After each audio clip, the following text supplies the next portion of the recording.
तो चलिए शुरुआत करते हैं राजस्थान प्राइम की। इस वक्त जोधपुर से बड़ी खबर मिल रही है। जोधपुर में कोरोना ने दस्तक दे दी है। एम्स में भर्ती 4 मरीज जो हैं वो कोरोना पॉजिटिव निकले हैं। बड़ी खबर आपको बता रहे हैं जोधपुर से।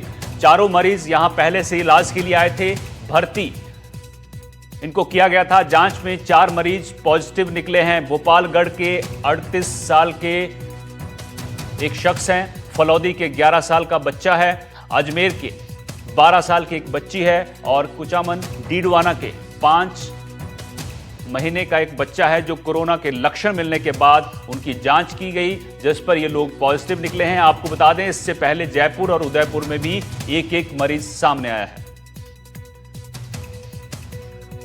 अरुण हर्ष हमारे संवाददाता सीधे जोधपुर से हमारे साथ फोन लाइन पर जुड़ गए हैं। अरुण, पहले जयपुर और उदयपुर में एक मरीज सामने आया था, लेकिन अब जोधपुर से 4 मरीज कोरोना के पॉजिटिव निकले हैं। चिंता बढ़ाने वाली बात है। बिल्कुल बिल्कुल अनिल, अगर बात की जाए जिस तरह से कोरोना को लेकर केंद्र सरकार ने भी कहा हमें सतर्क रहने की आवश्यकता है, और चूंकि पुराना अनुभव है कोरोना में किस तरह से लोगों ने अपनों आपको जो है घरों में कैद भी रखा था और मास्क और सैनिटाइज का प्रयोग किया था, लेकिन अब इस बार जो है कोरोना जब फैल रहा है और राजस्थान की अगर बात की जाए तो जिस तरह से जोधपुर में 4 मरीज जो हालांकि एम्स में पहले से भर्ती थे, लेकिन उनकी जब जांच रिपोर्ट आज टेस्ट की गई तो वो पॉजिटिव पाए गए, तो कह सकते हैं चिंता का विषय है। लेकिन चूंकि अस्पताल के निगरानी में है और शुरू से वो अस्पताल में भर्ती थे, तो ऐसे में कह सकते हैं डॉक्टर ने कहा चिंता की कोई बात नहीं है, क्योंकि कोरोना अब एक तरह से वायरस का रूप ले चुका है। उस समय जब आया था पहली बार तब भयानक रूप था, लेकिन अब वो जो है इम्यूनिटी में शामिल हो चुका है, तो कह सकते हैं डॉक्टर नजर बनाए हुए हैं। लेकिन एम्स में 4 मरीजों के अंदर कोरोना के लक्षण पाए गए हैं। वैसे अरुण, जोधपुर में क्या तैयारियां हैं कोरोना को लेकर, क्योंकि अब तो दस्तक दे दी है जोधपुर में? देखिए अनिल, अगर बात की जाए जोधपुर के जो बड़े अस्पताल, अगर सबसे बड़ा अस्पताल अगर कहते हैं मथुरा माथुर अस्पताल है, उनके सुप्रिटेंडेंट से हमारी बात हुई थी तो उन्होंने कहा बिल्कुल हम कोरोना को लेकर अलर्ट है। हालांकि उस समय तक जब हमने बात की उस समय तक ये मरीजों की लिस्ट नहीं आई थी, लेकिन ये अब तक कुछ देर पहले डिक्लेयर हुआ है कि कोरोना के जो 4 से एम्स में मरीज पाए गए, तो उसके बाद दोबारा हमने बात की। उन्होंने कहा बिल्कुल सारी व्यवस्था हमने अपने स्तर पर कर रखी है, और सबसे बड़ी बात उन्होंने एक ही कही, लोगों को अवेयर होने की आवश्यकता है। भीड़ भाड़ वाले इलाके में नहीं जाए और कहीं जाए तो वो मास्क लगा कर जाए, साथ ही साथ जो कोरोना के प्रोटोकॉल पूर्व में थे उसका पालन जरूर करिए, डॉक्टरों ने बताया। लेकिन अस्पताल भी अपने लिए है जो तैयार है। अनिल, ठीक है, बहुत बहुत शुक्रिया अरुण इस जानकारी के लिए। चलिए आगे बढ़ते हैं। इससे पहले आपको बता दें महाराष्ट्र में कोविड-19 के 47 नए केस सामने आए हैं। महाराष्ट्र में 24 घंटे में 4 लोगों की कोरोना से मौत हुई है। बेंगलुरु में भी एक कोरोना से मौत की खबर है। तो बड़ी खबर आपको बता रहे हैं, महाराष्ट्र में कोविड-19 के 47 मामले सामने आए हैं। 24 घंटे में 4 लोगों की कोरोना से मौत हुई है और बेंगलुरु में भी कोरोना से एक शख्स की मौत हुई है। बड़ी खबर आपको कोरोना से जुड़ी बता रहे हैं, जहां महाराष्ट्र में कोरोना से पिछले 24 घंटे में 4 की मौत हो गई है। उधर नीति आयोग परिषद की दिल्ली में 10वीं बैठक हुई। पीएम मोदी की अध्यक्षता में यह बैठक हुई। सीएम भजनलाल शर्मा भी बैठक में शामिल हुए। विकसित राजस्थान के संकल्प को पूरा करने की दिशा में इस बैठक में चर्चा हुई। विकसित राजस्थान की दिशा में तेजी से काम कर रहे हैं, ये सीएम भजनलाल ने कहा है। विकसित राजस्थान 2047 का विजन डॉक्यूमेंट कर रहे हैं तैयार, और साथ ही राइजिंग राजस्थान समिट से निवेश को नई उड़ान मिली है, ये सीएम मुख्यमंत्री राजस्थान के भजनलाल शर्मा ने कहा है। अक्षय ऊर्जा के क्षेत्र में राजस्थान सिरमौर है। साथ ही उन्होंने कहा सर्कुलर इकोनॉमी बनेगी विकास की वाहक। इसके अलावा जल और ऊर्जा सुरक्षा को लेकर केंद्र सरकार से सहयोग भी मांगा गया है। पौंग बांध को लेकर भी मुख्यमंत्री ने केंद्र सरकार से सहयोग मांगा है। उधर उदयपुर से बड़ी खबर आ रही है, जहां गोगुंदा मार्ग पर ट्रेलर पलट गया है। ट्रेलर से भारी मात्रा में डोडा चूरा निकला है। मार्बल के बीच ये डोडा चूरा ले जाया जा रहा था। आपको बता दें मार्बल चूरे के नीचे छुपाया हुआ था अवैध डोडा चूरा। हादसे में घायल ट्रेलर चालक को पुलिस ने डिटेन किया है। तो बड़ी खबर आपको बता रहे हैं उदयपुर से, जहां एक ट्रेलर जो है गोगुंदा मार्ग पर पलटता है और इसके अंदर मार्बल होता है, लेकिन मार्बल के नीचे जो है वो डोडा चूरा छुपा कर रखा गया था। तो हादसे में ट्रेलर चालक जो है घायल हुआ है, उसको हिरासत में लिया गया है। ये तस्वीरें आप देख सकते हैं। इस हादसे के बाद जो है यहां पर भारी मात्रा में डोडा चूरा निकला है। मार्बल के बीच में तस्करी की जा रही थी।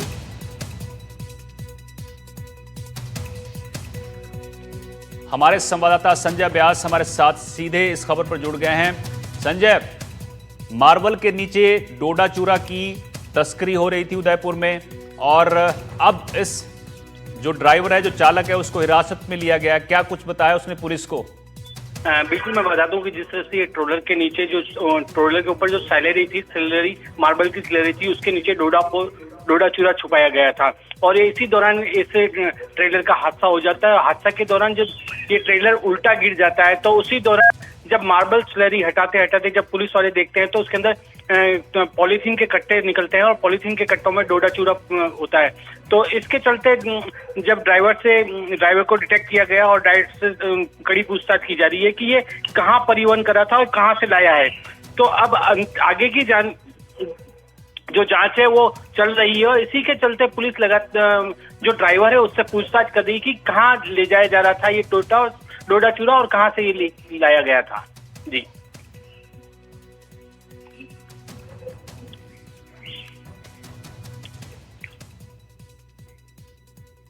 चलिए आगे बढ़ते हैं। दौसा से आपको खबर बताते हैं, जहां पोषाहार नहीं मिलने पर आंगनवाड़ी केंद्र पर प्रदर्शन किया गया है। गर्भवती महिलाओं और उनके परिजनों का प्रदर्शन सामने आया है। ग्राम पंचायत बड़ौली में तीन आंगनवाड़ी केंद्र हैं जो बंद हैं।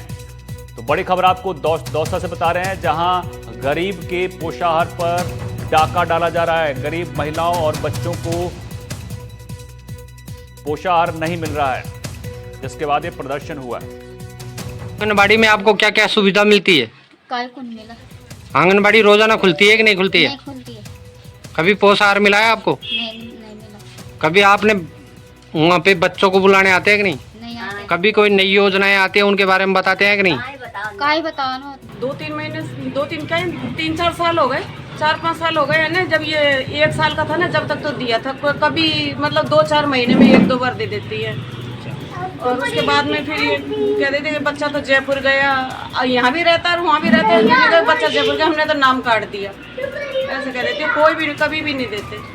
बड़ी में कुछ देते भी नहीं है, और जाते हैं तो वहाँ पे ऐसे बोलते हैं आज नहीं है, कल नहीं है, परसों है। कुछ भी सामान नहीं मिलता। खाने पीने का बच्चों को ध्यान देते, लिख के ले जाते हैं। खाली सब कुछ नाम वाम सब पता था, लिख ले जाएंगे, फिर कुछ भी नहीं देते हो। कभी पोषाहार वगैरह मिला आपको? पहले मिलता था, कुछ भी नहीं मिलता, और मिलता भी था एक्सपायर डेट मिलता था। और जो बदबू आते बच्चे खाते नहीं, पाउडर वगैरह सब आते, बच्चों को कुछ भी नहीं मिलता यहाँ पे। कभी दाल वगैरह मिली आपको? दाल, तेल? नहीं, पहले लड़की के टाइम पे मिलते थे, लड़के के टाइम पे कुछ भी नहीं मिला। और कोई योजनाएं आती हैं जो ये लड़कियां होती हैं, उनकी योजनाओं के पैसे मिलते हैं, उनके बारे में कभी आपको बताया? कुछ भी नहीं बताया। कुछ 1-2 बार लड़की के टाइम पे आए थे, कुछ पैसे थोड़े बहुत, जो तो डिलीवरी के लिए वजह से आए थे, फिर कुछ भी नहीं आया। और उसके बाद बताते भी नहीं है, और कुछ सुविधा जो आती है वो भी नहीं बताते, और कुछ मिलता है लेडीजों के लिए, सब कुछ सुविधा होती है, बच्चों के लिए कुछ भी नहीं देते, और बंद ही बंद बताते हैं हमें। जब भी जाओ तो ताला लगा रहता है, और जाओ तो कहते टाइम पे मिलते नहीं है, और मिलते हैं तो ऐसे बोलते हैं कि बाद में मिलेगा, कुछ भी सामान नहीं देते। चलिए आगे बढ़ते हैं। इस वक्त देश में एक मुद्दा जो हर ओर छाया हुआ है, वो है ऑपरेशन सिंदूर, और उस पर जारी सियासी संग्राम के बीच राजनीति का पारा भी गरमाया हुआ दिख रहा है। राजस्थान की गर्मी में इसकी गर्माहट और ज्यादा महसूस की जा रही है।